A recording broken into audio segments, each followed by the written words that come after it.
Welcome to Green Talks, a show run by Green Hub, the sustainability office of the University of Twente. I'm your co-host Clizia. And I'm Fran. Join us as we delve into the topics of sustainability, circularity, and the energy transition with guest experts leading the way to a greener future. That's right. So sit back, relax, and enjoy a new episode of Green Talks.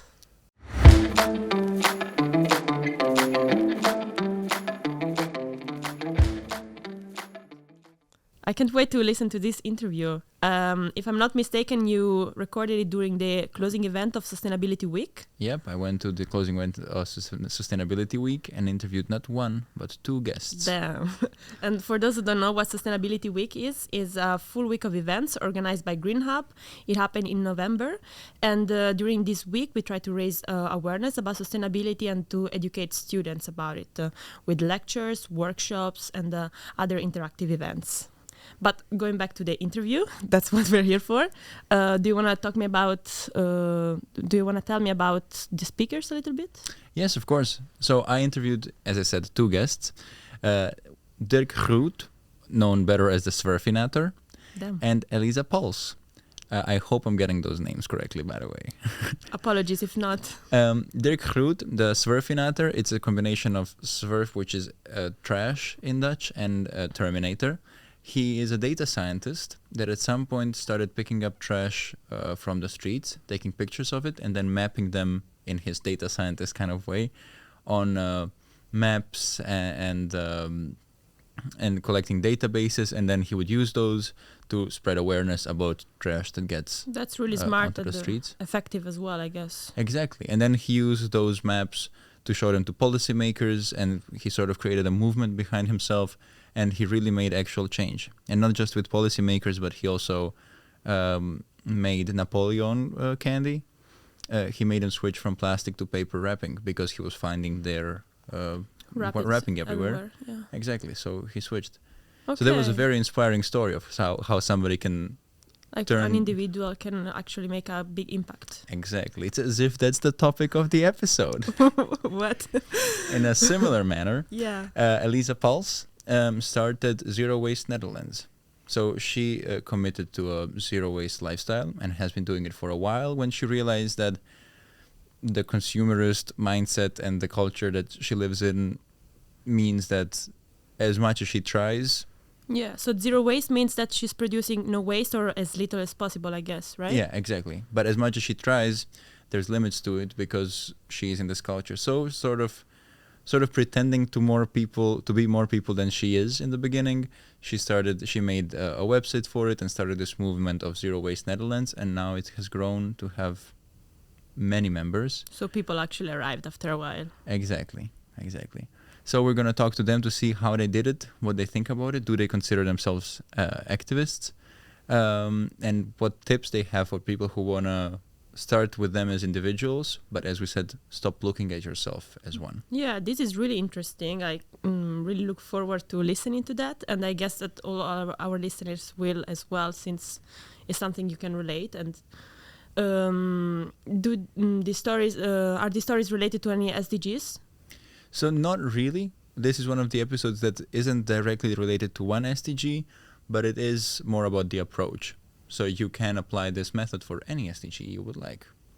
Yeah. So if you're ready, we can jump into the interview. Without further ado, here is the interview from the ending event of Sustainability Week with Dirk Groot, the Zwerfinator, and Elisah Pals. Enjoy. Welcome to the show. Here with me are Dirk Groot and Elisah Pals, both environmentalists, environmental activists, working in the sphere of personal importance and impact and creating communities.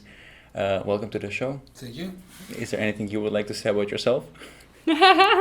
Well, I'm the initiator of Zero Waste Netherlands, and I heard you introduce us as activist, which is kind of like a heavy word, especially nowadays.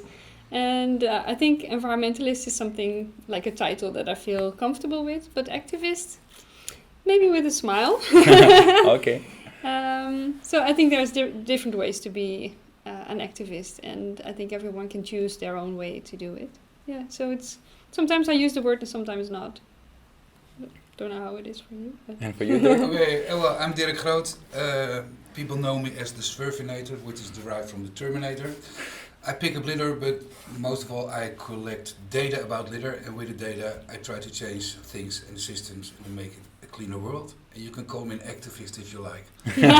Call me whatever you want as long. Well, whatever the title is, Yes. How did it start for the two of you? Yes, for me it started 10 years ago. I had a son and started walking behind a buggy, and then I saw a lot of litter and I started complaining. People asked me, why don't you pick it up yourself? And I said, no, I'm not going to do that. But at some point I started doing that. Picking up litter is good, of course, but at some point I thought I have to do more, and that's when I started to collect data, and with that I could change things. So it started just behind the buggy of my son, when I started to see the world in a different way. That's how it started. For me, it started in a very different way.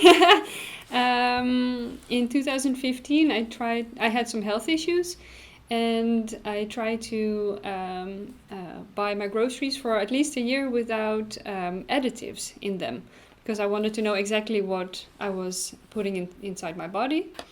So I went through the supermarket and I tried to avoid all the additives, and I concluded everything that's prepackaged has additives in it. So instead I made a swap to go to the market and more to the vegetable garden of my father, and started to cook more fresh foods. And without even knowing it, without even actively doing it, I produced the half of all the plastic waste and packaging that I normally had. And then I thought, wow, but if I pay a little bit of attention, maybe I can reduce all the rest of the waste and packaging as well.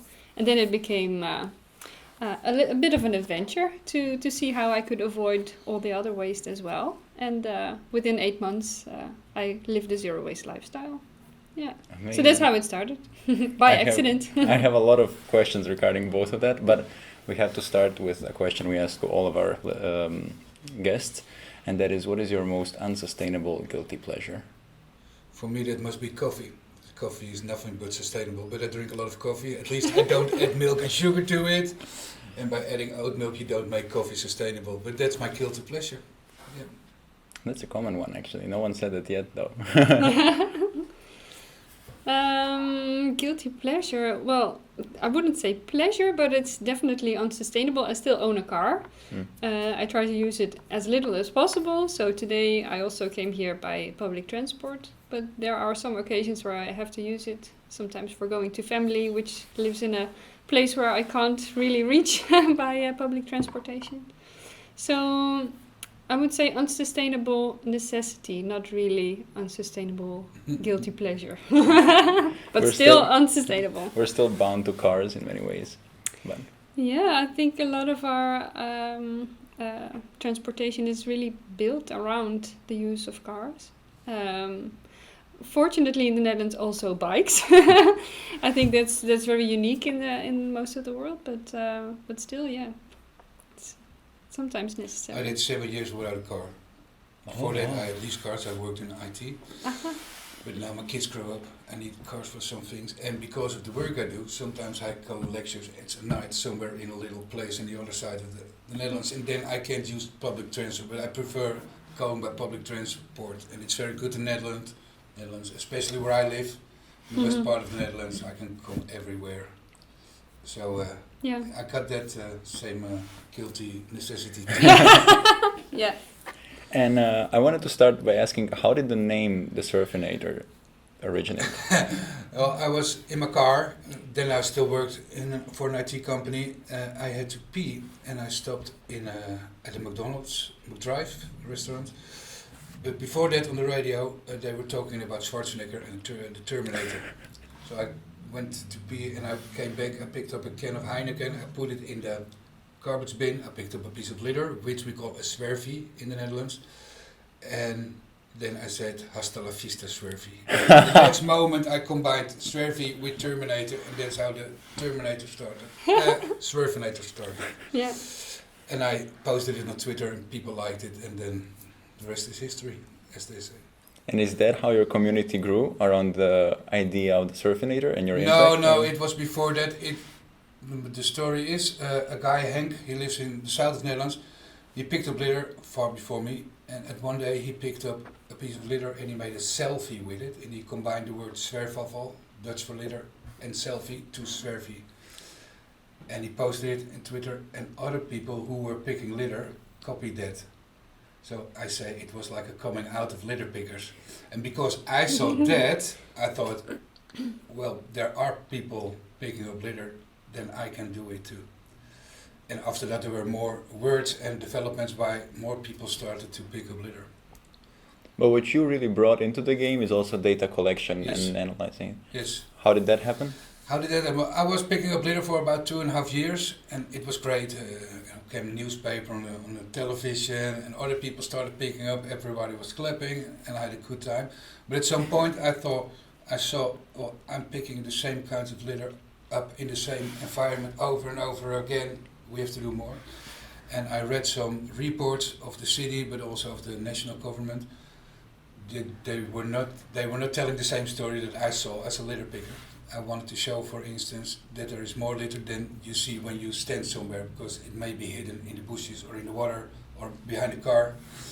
And I started to make pictures, so then I have the location to show there's litter everywhere. And then I added some other data, like what kind of litter is it? Is it a bottle or a can or a wrapper? Is it plastic or metal? What brand is it, etc. And with that, I could show the real problem, because the information they gave us were all by an organization, Nederland Schoon, and they were part of the waste and packaging industry. They had different interests. When I started, they said plastic will degrade within 5 years, stuff like that. Wow. The biggest problems are chewing gum and banana peels, and I wanted to show the problem is totally different. So, well, and that's how it started. And with the data, because I am a data scientist by profession, I could combine my activism and my data skills. So that's how it started. And you had a similar thing of like taking your first job into environmentalism. Yeah. You are a psychologist by trade? Yeah, exactly. I just noticed the same thing, that we both took our background and added it to the waste issue in a very different way. But yeah, I'm a psychologist, behavioral psychologist and social psychologist. So I know a thing or two about why people do what they do and why they don't do what they should do. And also how you can invite new behavior and how you can develop new habits, for instance. Or also why it is so uneasy to be the first one to do something new. As you said, like, then I realized there were other litter pickers, so I could do it as well. So it can make you feel really uncomfortable to be the first one to stick out your neck and do something new. And that's actually all psychology. And if you can use psychology to help people make the better choices, then I think we're making big steps. Yeah, so that's my fascination for people and psychology combined with waste and how I can make that better. What I found, you were a couple of months ago, you were on television, and the presentator said, well, changing is difficult, and she just said, no, change is easy, we change every day, we change all the time. And it was like an epiphany for me, this is a great line. That's when you use psychology, yeah. If we wouldn't change, we still would be living in caves. Yes. We would still we wouldn't have no TV or a laptop or whatever. We're changing every day. So we are very adaptable. have to use that the right way. We're very adaptable. That's why commercials work, because they target us and we change our behavior. So if you can use the same kind of marketing psychology to help people make better environmental choices, I think that's where we need to head right now. Yeah, so we can use that. And you also have a similar story in your TED Talk. You were mentioning Facebook analytics and how you could use Facebook data to reach more people and see what works and what doesn't. Yeah, so I'm actually not a very data-driven person. And oftentimes I just do. I have no clue what I do or why, but just because I have a feeling that something might work. But it really helps. So what I just started doing was posting things on Facebook and now on LinkedIn as well. And just looking into the statistics, like how many times is this article read, how many times is it shared, and then I learned, okay, so these kind of messages work, and these kind of messages are not so popular. Do you recognize that this message works on LinkedIn, As but well. not on Twitter, and the other way around? They're different Yeah. worlds. Yeah, so you really have to target your audience in the right tone of voice. You always have to use like an image, has something to see, not just text. It really matters a lot what you post where, and then I try to learn from the effects of what I was doing and try to improve I from think there. that it's great. I do the same as like a lot of some people try to advise me. You should do this or Hello. you should do that. Outlets, yeah. Like you should not post something on Saturday night at 10 o'clock or a Monday morning. And then I think I'm gonna post on Saturday night at 10 o'clock because no one else is posting then. Yes. And it works. Yeah. You have to find your way, because when you're small you should not do the same as the big ones. Yeah. Yeah, that works.